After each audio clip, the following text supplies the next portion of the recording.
Bonjour Georges. Bonjour Binta Diallo. Ça a tout d'un trafic d'armes. 10 000 fusils destinés officiellement au Mali. 10 000 fusils, c'est le journal Le Quotidien qui donne l'information. 10 000 fusils coulés à Gorée. C'est le titre du jour. Selon Le Quotidien, c'est un bateau tanzanien qui transportait la cargaison. Fait troublant, le navire Sea Soul 1 a été coulé par son équipage. Le Quotidien souligne qu'il se dit que sentant déjà traqué, les Égyptiens du navire n'ont pas voulu être arrêtés avec une telle quantité d'armes comme pièce à conviction. Ce d'autant que le trajet du navire posait lui-même problème. Le navire a quitté l'Irak pour transiter par la Turquie avant de se diriger dans les eaux sénégalaises. Élément de suspicion, un autre, il faut souligner que personne n'avait été vraiment convaincu que les 10 000 fusils pouvaient être destinés à la chasse au Mali, à moins que les gens aient décidé d'en finir avec toute espèce de faune dans les rachitiques brousses maliennes. Le Quotidien suit l'affaire car une enquête est ouverte. Mais en attendant, l'équipage égyptien est placé en garde à vue. Le directeur de publication de la Tribune, lui, a dépassé le stade de la garde à vue. Il sera jugé jeudi en flagrant délit après son placement sous mandat de dépôt hier.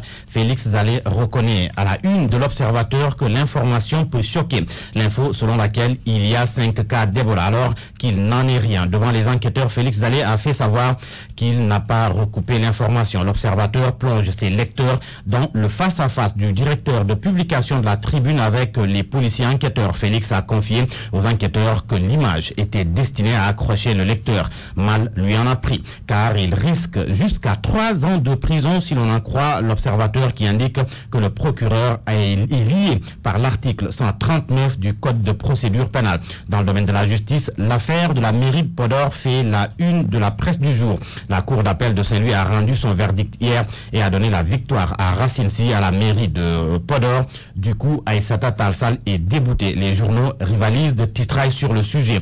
Taïfou Diop déracine Aïssata Tall Sall selon le Sud Quotidien. Pour le quotidien, Taïfour met Aïssata dans le four. Quant au journal Enquête, son titre nous fait savoir, nous parle d'une grande confusion. Enquête qui souligne que 5 juges élisent Racine Sy, 4 autres se rebellent. Aïssata Tall Sall a saisi la Cour suprême. Le Populaire s'intéresse également au sujet et titre à sa une: la Cour d'appel intronise Racine. Aïssata saisit la Cour suprême. Des nouvelles du colonel Abdoulaye Aziz Ndao revenu samedi à Dakar. Le journal Libération nous fait savoir que le colonel Abdoulaye Aziz Ndao a déposé ses réponses hier. Seulement, le colonel Ndao sera mis aux arrêts aujourd'hui.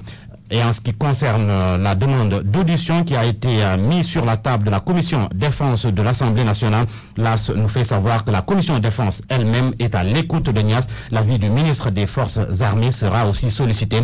Mais déjà, Alpha Baldé, qui est le président de cette même commission, déclare qu'ils ne vont pas auditionner Wade et Bekay Diop. Merci Georges.